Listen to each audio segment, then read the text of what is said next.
Digital arrest തട്ടിപ്പ് കേസുകളിൽ നിർണായക വിവരങ്ങൾ കണ്ടെത്തി പോലീസ്. എറണാകുളം വാഴക്കാല സ്വദേശിയിൽ നിന്നും തട്ടിയെടുത്ത 4 കോടിയിലേറെ രൂപ കൈമാറ്റം ചെയ്യാൻ 650ഓളം ഇടപാടുകൾ നടത്തിയതായി പോലീസ് കണ്ടെത്തി. പ്രായപൂർത്തിയാകാത്ത കുട്ടികളുടെ പേരിലുള്ള അക്കൗണ്ടുകളിലൂടെയും തട്ടിപ്പ് പണം കൈമാറ്റം ചെയ്തിട്ടുണ്ട്. പ്രായപൂർത്തിയാകാത്ത കുട്ടികളെ അടക്കം സംഘത്തിൽ ചേർത്താണ് തട്ടിപ്പ് സംഘം പ്രവർത്തിക്കുന്നത്. ആവശ്യത്തിന് പണവും ആഡംബരവും വാഗ്ദാനം ചെയ്താണ് കുട്ടികളെ വലയിൽ വീഴ്ത്തുന്നത്. തട്ടിപ്പ് സംഘത്തിൽപ്പെട്ട 20 വയസ്സുകാരൻ BMW ബൈക്ക് വാങ്ങിയതോടെ സമപ്രായത്തിലുള്ള കൂടുതൽ കുട്ടികളെ സംഘത്തിലേക്ക് ആകർഷിക്കാനായി. പ്രായപൂർത്തിയാകാത്ത കുട്ടികളുടെ അക്കൗണ്ടിലൂടെ കൈമാറ്റം ചെയ്യപ്പെട്ടത് കോടിക്കണക്കിന് രൂപയാണെന്ന് പോലീസ് കണ്ടെത്തിയിട്ടുണ്ട്.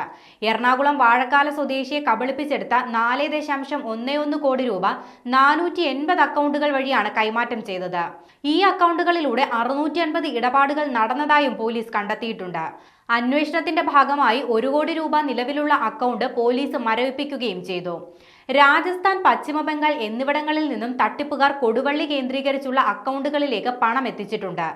സർക്കാർ സ്കോളർഷിപ്പുകൾ നൽകുന്നതിനായി ബാങ്കുകളിൽ തുടങ്ങിയ കുട്ടികളുടെ അക്കൗണ്ടുകൾ പോലും തട്ടിപ്പുകാർ ഉപയോഗിച്ചു എന്നത് ഞെട്ടിക്കുന്ന വിവരമാണ്.